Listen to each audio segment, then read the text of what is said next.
Welcome to the Daily Globe. Please subscribe and hit the bell icon for more breaking updates. In a landmark decision that will echo for years to come, the Supreme Court struck down the legal foundation of President Trump's sweeping tariff plan, fundamentally altering the course of American trade policy and setting a new precedent for how the U.S. engages with the world. The ruling directly challenges the president's authority to impose tariffs without explicit congressional approval, sending shockwaves through global markets and U.S. households, as investors and families alike brace for the impact. At the heart of the case lies a fundamental question. Should one person have the power to reshape the entire economy without Congress? The court's decision dismantles Trump's primary tool for imposing billions in tariffs on foreign goods, signaling strict new limits on executive power in international commerce, and redefining the boundaries of presidential authority. This is more than a legal technicality, it's a seismic shift for global trade and the U.S. constitutional balance, with consequences that will ripple across continents. President Trump has vowed to fight back, refusing to accept the decision quietly, promising a new plan to keep his protectionist agenda alive, and rallying his supporters for another round in the ongoing trade battle. This sets up another dramatic clash with Congress and the courts, as the nation debates the limits of presidential power. America's trading partners, from China to the EU, see hope for a return to predictable, rules-based trade, but remain wary of political turbulence ahead, knowing that U.S. policy can still shift with the winds of Washington. The ruling forces a national debate about America's economic future, reigniting old arguments about free trade, protectionism, and the role of government. It also raises new questions about the balance of power in Washington, and who truly controls the nation's economic destiny. The outcome will affect everything from grocery prices to global supply chains, touching the lives of ordinary Americans and businesses alike. As the nation absorbs the verdict, the aftershocks will be felt in boardrooms, on factory floors, and in homes across the world, as people everywhere watch for the next move. The era of unilateral tariffs is over, at least for now, but the debate over America's trade direction is just beginning, with new questions and challenges on the horizon. The world is watching to see what comes next, as the U.S. redefines its place in the global order. The stakes could not be higher. America's role in the global economy and the limits of presidential power are now front and center. The Supreme Court has spoken, drawing a new line in the sand for future leaders. But the story is far from finished, and the next chapter in America's trade saga is about to unfold. President Trump's tariff strategy was the centerpiece of his America First agenda, a bold move that would come to define his approach to global economics and international relations. It was aimed at reversing decades of what he called unfair trade deals, which he argued had hollowed out American manufacturing and cost millions of jobs. The administration launched aggressive tariffs, starting with steel and aluminum, targeting industries seen as vital to national security and economic strength. The policy soon expanded, with a baseline 10% tariff on nearly all imports proposed for 2025, signaling a dramatic shift in U.S. trade posture.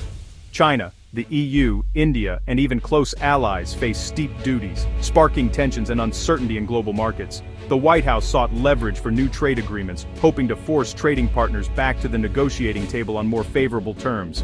The legal justification, the International Emergency Economic Powers Act, or IEEPA, became central to the administration's argument. Trump argued that IEEPA allowed broad action during a national emergency, giving the president sweeping authority over trade policy. Critics called this a vast overreach, warning it bypassed Congress's constitutional role in trade and risked a global slide toward protectionism with unpredictable consequences. Supporters, however, saw the tariffs as overdue protection for American workers and industries, long neglected by previous administrations. The result was a deeply polarized debate, with businesses and consumers caught in the crossfire, facing uncertainty and rising costs. Tariffs became a tax on Americans, raising prices on everyday goods and triggering swift retaliation from major trading partners around the world. The controversy set the stage for a high-stakes legal showdown that would ultimately reach the Supreme Court, testing the limits of presidential power. The question at the heart of the case: how much power should the president have over the nation's economic fate, and who gets to decide? The answer would not only determine the future of U.S. trade policy, but also reshape the balance of power in Washington for years to come.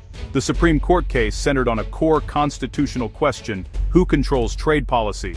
Congress, or the President. The Constitution gives Congress the power to regulate commerce and impose taxes, but over time, some authority shifted to the executive branch. Trump's sweeping tariffs, justified under IEEPA, pushed those boundaries further than ever. Critics argued this was an abuse of emergency powers, turning a law for crises into a tool for everyday policymaking.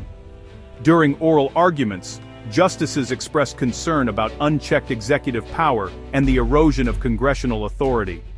The case was fast-tracked due to its massive economic impact, with businesses and consumers demanding clarity.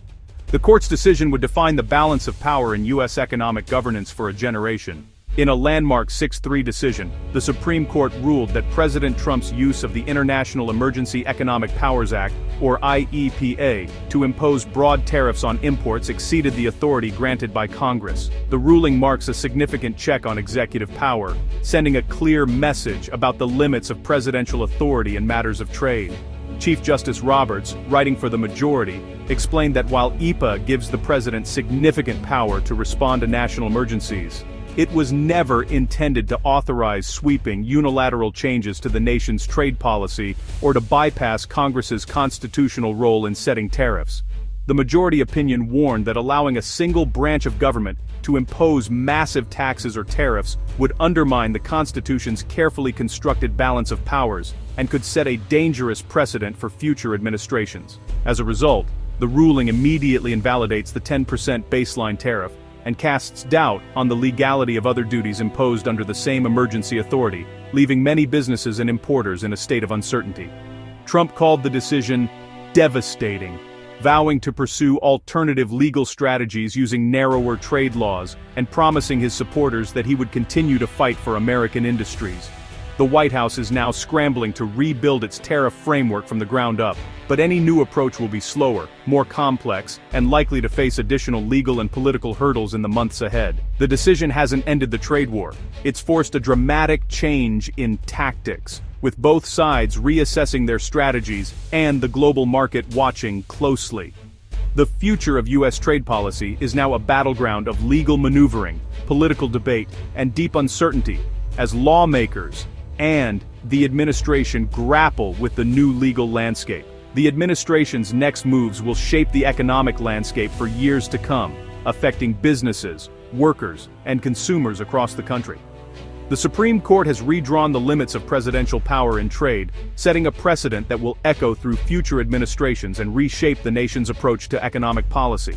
The Supreme Court's decision sent ripples worldwide, with cautious optimism in Brussels and measured responses in Beijing. EU officials welcome the ruling as a win for rules-based trade, hoping for de-escalation and renewed dialogue.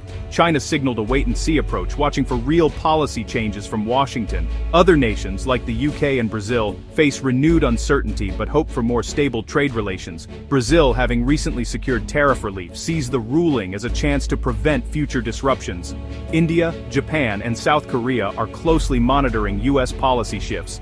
At the G20, Canada highlighted global progress on trade without U.S. leadership. Abroad, the ruling is seen as America's checks and balances reasserting themselves. Yet foreign governments remain wary. U.S. protectionism hasn't vanished overnight. The world is watching for America's next move. The data is clear. Tariffs have fueled inflation and disrupted markets. U.S. inflation hit 3% in 2025, with grocery prices up nearly 3% and staples like beef and coffee soaring even higher. Retailers warn they can't absorb rising costs, passing them to consumers. Tariffs generated billions in revenue, but economists doubt the sustainability of such gains. The Congressional Budget Office has already revised its deficit reduction forecasts downward. Lifting tariffs on Brazilian goods sent global coffee prices plunging, while U.S. wine imports dropped due to retaliation. The trade war's collateral damage is real. Some industries gain, many others lose. The volatility has left businesses and families navigating an unpredictable economic landscape. For consumers, the end of broad tariffs could mean relief at the checkout. If the ruling holds, businesses, especially manufacturers, hope for stability after years of supply chain chaos and rising costs. Some industries that benefited from tariffs now face renewed competition, while others welcome predictability. Farmers, hit hard by retaliatory tariffs, have lost billions in exports and now face new uncertainty in trade negotiations. Aid packages and last-minute deals have offered lifelines, but the future remains unclear. Small businesses, lacking resources to adapt, have been especially vulnerable. The court's decision scrambles the winners and losers, forcing a new reckoning in America's trade story. The next chapter will be shaped by shifting alliances and hard economic realities. Experts predict a turbulent transition for U.S. trade policy. The administration will likely turn to older, more targeted trade laws, but these are slower and less powerful than the broad authority just lost. Economists agree. If tariffs fall, inflation should ease and consumers will benefit, but not overnight. Political scientists see the ruling as a vital check on presidential power, possibly spurring Congress to reclaim its role in trade. The risk more gridlock and uncertainty if lawmakers can't agree on a new framework. Internationally, the decision opens the door to repairing strained alliances and negotiating new deals. But the world has changed. Many countries have diversified away from the U.S. Restoring trust and leadership will take time and more than a single court ruling. The future of American trade is up for grabs. The Supreme Court's decision is about more than tariffs. It's a statement on democracy and checks and balances. It reaffirms that major economic decisions should be debated by Congress, not made by one leader alone. The tariff debate has shown how trade policy affects everyday Americans, from higher prices to lost jobs. This is a call for public engagement. Informed citizens can hold leaders accountable and shape smarter policy. The path forward demands transparency and a national conversation about what fair trade means in the 21st century. The future of U.S. trade will be decided not just in courts or the White House, but by the voices of its people. The challenge: turn this moment into lasting democratic reform. The debate isn't over. Your voice matters more than ever.